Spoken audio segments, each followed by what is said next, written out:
Ibu bapak, saudara-saudariku yang dikasih Tuhan, dari awal misa tadi kita selalu mendengar kata Injil, Injil, Injil, Injil. Saya menduga ketika Anda mendengar kata Injil, yang muncul di kepala Anda adalah sebuah buku Alkitab. Ya, Injil, wartakanlah Injil, berarti kita ngangkat-ngangkat buku Alkitab kita, Matius, Markus, Lukas, Yohanes. Tapi yang di kepala saya, mewartakan Injil bukan pertama-tama mengangkat buku Matius, Markus, Lukas, Yohanes dan ingin membaptis orang. Yang di kepala saya adalah mewartakan Injil, arti dasar dari Injil, yaitu euangelion, yang artinya kabar baik. Jadi ketika Anda membawa kabar baik buat orang lain, itu Anda mewartakan Injil. Kalau Anda mewartakan hoax, Anda bukan mewartakan kabar dari Tuhan. Anda pembawa kabar bohong, membawa kabar yang menyesatkan. Hari apa itu ya? Saya dapat hoax. Romo Justinus Ardianto kecelakaan mobil. Padahal saya lagi makan sate kambing di Sentul. Sekretariat saya, Wisma Samadi heboh. Ngomongnya juga hati-hati, Romo udah sampai di rumah sakit Sentra Medica. Sentra Medica itu yang di Cibinong, karena saya memang lagi ada pemberkatan di rumah sakit itu. Setelah di rumah sakit saya diajak ke Sentul makan sate kambing.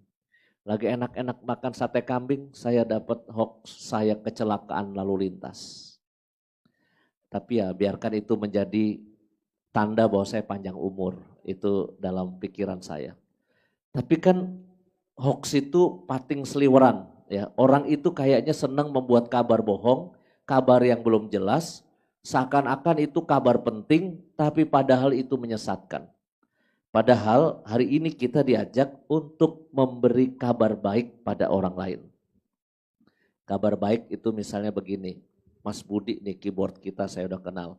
Mas Budi, nanti malam tahun baru ke tempat saya ya, kita makan-makan. Nah itu kabar baik. Saya mewartakan Injil kepada Mas Budi, membawa kabar baik, bukan membawa kabar buruk. Ya. Nah ini saya kira harus kita latih, hal-hal kecil. Kepada mama Anda yang mungkin kesepian di rumah, Mah, aku besok pulang ya, mama mau dibawain makanan apa? Berarti Anda membawa kabar baik untuk mama Anda yang sedang kesepian. Mungkin juga bisa kepada orang-orang yang sedang menghadapi kesulitan ekonomi. Besok bingung mau makan apa. Mau aku kirimin nasi padang bineka? Mau? Ya. Ketika, oh oke, siap. Nah itu Anda membawa kabar baik. Ya. Jadi itu hidup itu harus begitu Bapak Ibu, membawa kabar baik. Ini level yang paling basic tentang membawa kabar baik. Jangan berpikir muluk-muluk dulu Anda membaptis orang. Kalau dari mulut Anda masih keluarnya kata-kata pahit, ya, nyinyir, bohong, itu Anda belum cocok jadi pembawa kabar baik. Kan ada orang-orang yang memang terlahir wajah bibirnya itu letter U kebalik begini nih. Itu kalau di film Doraemon namanya Suneo. Mecucu mulutnya, kalau orang Jawa bilang mecucu. Atau kalau kata minyak itu bimoli, bibir monyong 5 cm. Kayaknya kalau dia ngomong tuh kayak pahit mulu, marah-marah, pahit, menyakitkan gitu. Tapi sebaliknya, ada orang yang kalau sama dia datang itu kayaknya happy. Kayaknya kalau ada dia itu semua persoalan beres. Pokoknya gembira, bahagia, pokoknya tenang aja kalau ada dia. Ya. Berarti hidup Anda secara dasariah itu sudah mewartakan Injil. Ini yang paling basic yang mau saya katakan. Sekarang level berikutnya. Kita mewartakan Injil supaya orang dibaptis. Ya. Cara orang mengenal Tuhan menurut saya sampai dibaptis mengikuti Tuhan Yesus, itu kadangkala caranya beda-beda. Aku termasuk baptisan sejak lahir.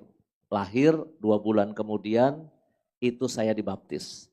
Tapi mungkin sebagian dari Anda itu baptisannya baptisan sudah besar, sudah dewasa. Aku menyebut diri saya ini baptisan merem atau baptisan apa boleh buat. Nggak minta tiba-tiba abrakadabra, ayo jadi Katolik. Itu warisan iman dari orang tua. Tapi Anda kan ada yang mintanya itu ketika SMP, SMA, kuliah, kerja, nikah, baru Anda sadar aku ingin mengikuti Tuhan. Dan itu kisahnya pasti lebih menarik kisah Anda daripada kisah saya. Kalau kisah saya kan cuma tidur, dibaptis, jadi Katolik. Kalau bapak saya itu menjadi Katolik gara-gara pengen dapetin ibu saya. Aslinya dia itu anak kiai di Magelang, bapak saya itu. Tapi mungkin ibu saya sok kecakepan gitu ya. Ibu saya bilang, oh kalau mau nikah sama aku, you harus belajar agama Katolik. Kalau baptis baru pacaran sama aku. Tapi untung itu lelaki nurut tuh digituin. Karena kalau nggak nurut, di dunia ini tidak ada Romo Justinus Ardianto. Nggak ada lah. Kalau ibu saya nikah sama orang lain, nggak ada genetik bapak saya sama ibu saya ketemu, lahirlah saya nggak ada gitu ya. Jadi ada orang yang karena kawin. Ada juga nih, ada encim-encim tahu ya, pacarnya encek-encek ya. Encim-encim di depan gereja Toasebio, Glodok, jualan otak-otak. Dia agamanya mungkin awalnya itu keyakinan orang tua lah ya, Chinese kuno, tradisi Chinese gitu. Lama-lama dia awalnya dagang otak-otak di pinggir jalan. Tapi lalu besok ya, minggu berikutnya gitu, dia ngelihat kok orang pada rame masuk gereja ngapain ya. Dia lalu pindah meja, mejanya itu ngadep ke dalam gereja, tapi masih di luar pagar. Sebulan kemudian dia minta pembantunya jaga jualan, dia pengen duduk di dalam. Gak lama lagi dia tanya-tanya, kalau mau ikut jadi orang Katolik bagaimana sih? Oh harus belajar, akhirnya dia belajar, dibaptis, rajin ikut aktivitas di lingkungan. Konon sekarang ya dia pernah menjadi wakil ketua dewan paroki di paroki itu. Dan semua orang tahu aslinya dia tukang otak-otak depan gereja. Tapi lihat ya cara orang mengenal Tuhan itu prosesnya macam-macam. Ada satu lagi saya ceritain. 2 bisnismen. Bisnismen ini dua-duanya ini suka kong kali kong bikin ya namanya orang berbisnis kadangkala ada cara-cara yang ya miring-miring dikit, gelap-gelap dikit gitu ya. Nah, yang satu nih orang Katolik, yang satu belum punya agama. Ya. Pada masa tuanya yang nggak punya agama ini tanya sama yang Katolik, bro, ini kita nih kan mau mati ya bro ya. Masa gue nggak punya agama sih mau mati? Baiknya gue ikut agama yang mana ya? Ikut Katolik kayak lu atau ikut gereja Protestan? Kata si yang belum punya agama. Oh gampang, kata si ini padahal nih yang Katolik juga malas ke gereja nih sebetulnya. Cuma ketika dia tanya gitu, oh gampang, dia sotoy gitu ya. Oh gampang, gimana? Lu tinggal pilih, ada bedanya begini. Kalau lu masuk gereja Protestan, nanti kita mati ya. Lu langsung ditimbang, dihakimi oleh Tuhan. Beratan mana? Dosanya sama baiknya. Kalau dosanya lebih berat, langsung masuk neraka. Jadi langsung penghakiman gitu. Ditimbang begitu, dihakimi, diadili. Terus kalau yang Katolik, oh Katolik enak. Ada fasilitas api penyucian. Jadi kalau kita dosa berat nih ya, belum tentu langsung masuk neraka. Kata si orang Katolik yang promosi tentang gereja Katolik nih, ini kan marketingnya pinter sekali dia nih. Oh ada api penyucian, kita akan didoain oleh keluarga kita dari dunia. Terus para malaikat juga doain kita. Terus kita diudek-udek, dibersihin. Wah diudek-udek kata dia. Pokoknya dibersihkan di api penyucian, Nanti kalau udah bersih baru kita masuk surga. Jadi kita bisa ada kesempatan masuk surga. Kan kita kan sama-sama tahu nih bisnis kita agak-agak kotor dikit. Ya, jadi mereka berdua udah saling sama-sama tahu nih bisnisnya kotor.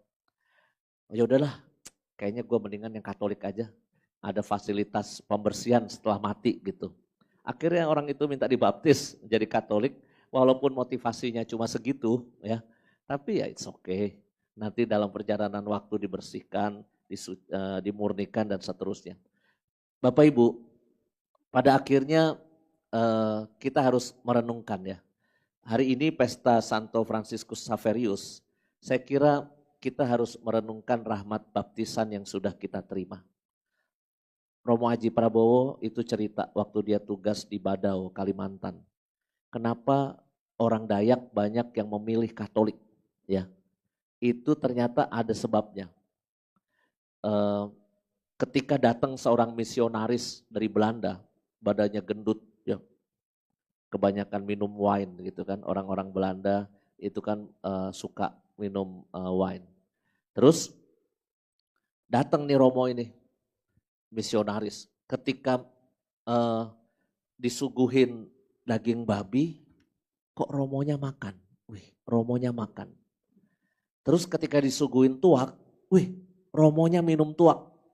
Bahkan minumnya itu banyak. Diadu sama Raja Tuak dari Kalimantan. Raja Tuaknya pingsan. Romonya cuma miring-miring doang gitu. Terus pas mimpin ibadah kok pakai pendupaan. Pakai asap didupain gitu ya. Kan orang Dayak itu suka pada pakai ada warisan-warisan leluhur, benda-benda gitu ya. Nah, lalu orang Dayak mulai berkata begini, oh ini dia agama yang cocok sama kita. Masih boleh minum tuak, masih boleh makan daging babi, dan masih boleh pendupaan benda-benda rohani, pendupaan. Maka kita ikutin, inilah dewa kita yang sejati. Kata mereka begitu. Padahal Romonya ya sambil mabok gini gitu kan, minum tuak. Tapi itu kisah dari Romo Aji tentang bagaimana banyak orang mengikuti Tuhan. Mungkin awalnya itu enggak sedalam yang kita pikirkan. Ya, maka ini penting untuk kita catat juga. Seberapa kita makin dalam mengikuti Tuhan. Terakhir, saya ingin mengatakan satu hal. Paus Fransiskus mengatakan begini, evangelisasi baru, penginjilan gaya baru, itu bukan lagi pertama-tama kita narik-narik orang di luar gereja, kita tarik-tarik ke dalam gereja. No, ya. Kalau dulu penginjilan yang lama adalah kita pengen membaptis orang sebanyak-banyaknya. Kita tarik mereka yang belum mengenal Tuhan supaya dibaptis, ya. Itu penginjilan gaya lama. Penginjilan gaya baru, kata Paus Fransiskus, kita yang sudah ada di dalam gereja, justru kita harus pergi keluar. Berani bertetangga, ya. Berani aktif dalam sosial kemasyarakatan. Berani ikut terlibat dalam politik, ya. Menolong orang-orang tanpa memandang agama apapun. Itu namanya penginjilan. Itu namanya new evangelization. Karena kalau enggak, kita terjebak pada pemikiran yang sempit penginjilan. Yaitu kita ngacung-ngacungin Injil supaya orang dibaptis, lalu itulah seakan-akan itu arti satu-satunya. Arti lain dari penginjilan adalah mari kita terlibat di tengah masyarakat. Bukan untuk membaptis, bukan. Tapi untuk mewartakan kabar baik. Ya, bahwa inilah aku orang Katolik yang sudah dijamah oleh Tuhan, sudah dibaptis, aku sekarang ingin membawa kabar gembira dimanapun aku berada. Gak usah ikutin agama aku pertama-tama. Tapi mari kita membagi sukacita dalam kehidupan itu. Maka ini saya kira sejajar dengan spirit ya dari negara ini.